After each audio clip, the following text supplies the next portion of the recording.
Hi, it's me again with CorelDraw tips and tricks. Somebody sent me the picture. This is not the picture they want to use. They've got their granddaughter in gymnast or whatever, just like this. And the picture has her legs cut off. And they was wondering if any way you could kind of fade her legs away.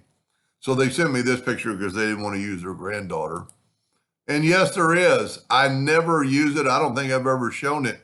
But if you go to the transparency tool, well, I've already kind of been playing with it. You know what? Let's make a duplicate of that. Let's see if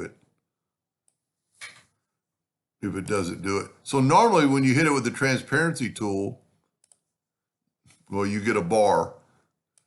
But if you will take this slider right here, just like on anything else, let me just make something else real quick to kind of show the transparency tool off. I'm using his program. He evidently draws in black. That would bug me. But if we drew that, and there's normally a transparency, and you make this is all the way I've ever done it, is make the whole thing transparent. But if you grab it from the center, you can transparent a little, kind of make it kind of disappear. So much like this, we can go here and put it any way you want. And I get the idea because they've already, when they took the picture, they cut off the young girl's legs.